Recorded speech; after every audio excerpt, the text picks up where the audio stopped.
Hey gameological readers, welcome back to The Digest, our monthly look back at some of the highlights from the month in gaming. I'm John Teti, editor of the Gameological Society, and this month I am joined by gameological contributor Drew Toal. Hi John. Hi Drew. Drew's a freelance writer based here in Brooklyn, in Williamsburg in fact. Yes. You're duded up like a hipster. Well, this is more my homage to Craig Sager of TNT, the sports same, coverage. Yeah, that's right. He's known for his outrageous suits. It's great. And our digestive this month is donuts. We're taping this on National Donut Day, again, by the time you watch this, you'll have missed National Donut Day, but I feel that every day can be Donut Day, don't you? I think we all are kind of morally obligated to make every day Donut Day. Should we talk about Max Payne 3? Sure. Let's kick it off. Here's Max Payne 3. In his own way, Max Payne is the itchy and scratchy of action stars. He drinks and shoots. He drinks and drinks and shoots. Drink, drink, drink, shoot, shoot, shoot. It's the Max Payne 3 show. And show is the word for it because producer Sam Houser has once again unleashed his filmic ambitions on the world, blending long cinematic sequences with stretches of gunplay that are pretty standard fare aside from these slow-motion bullet time maneuvers that are a hallmark of the Max Payne series. Drew, I'm tired of shooting people in the face, so I had a little trouble with this game because it's a lot of shooting people in the face. Well, I think it's important to keep in mind exactly who you're shooting in the face. See, being from New Jersey, my whole state has been disrespected really by the whole Jersey Shore phenomenon. Right. And as you know, there's a level in Max Payne where he goes back to New Jersey. And I mean, it's basically Punk straight out of the show. Yeah. He just wants to drink, be alone at the bar with his misery, and they just won't leave him alone. And you know, there's only really one outcome there. Max had to shoot him in the face.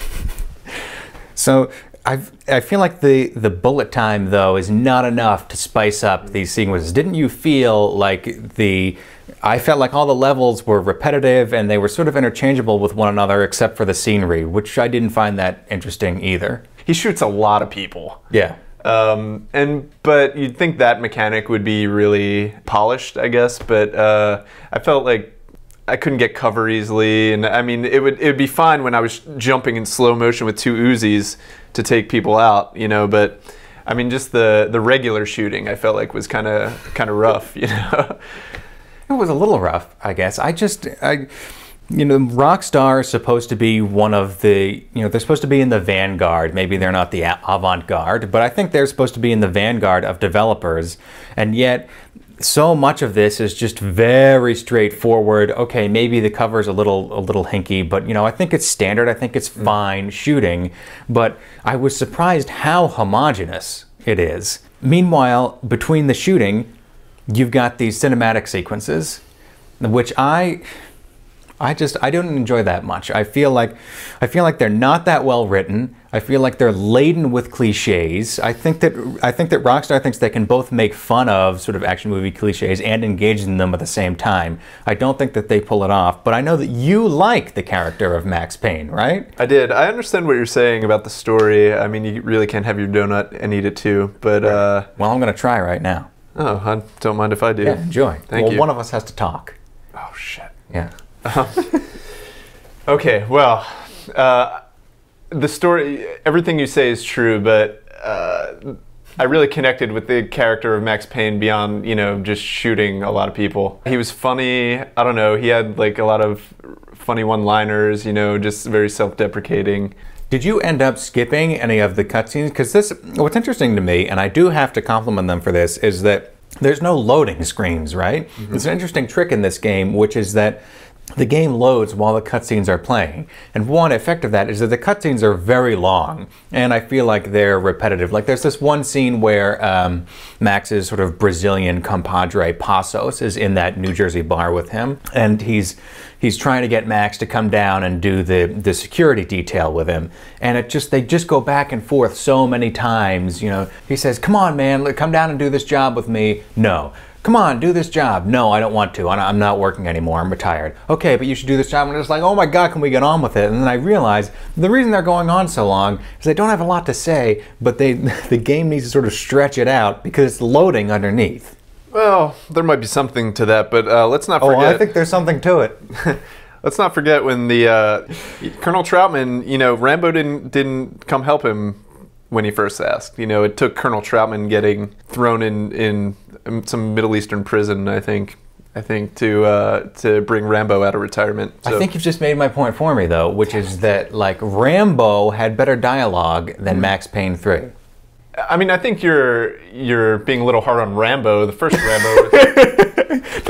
Fair enough. The first Rambo, you know, well, the first Rambo anyway. The First Blood is a terrific movie. Oh, I'm not disputing that. Okay. But I don't think it's known for its screenplay. I mean, well, we'll agree to disagree. Okay. So I'd try to like really kind of get in character for Max Payne. You know, in Williamsburg. Yeah, in Williamsburg, Brooklyn. Yes. I'd put on the sweatpants, the wife beater, fix myself a stiff drink. You know, I didn't shave for a couple days. You know, really Daniel Day-Lewis stuff here. Did that help? Yeah, I think it's a good way to play the game.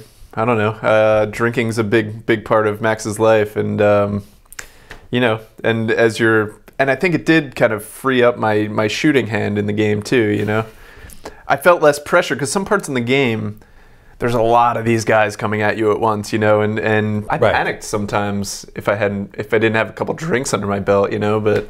Oh, wow. Yeah. So you were better at the game drunk? Yes, I think so. Perhaps I might have enjoyed the game more if I were drunk. And yeah, and some of the less impressive parts of the narrative, you know, seemed a little less more heinous. profound. Yeah. Yeah, your notebook I saw earlier was full of quotes from Max, which he does get off some good lines, in fairness.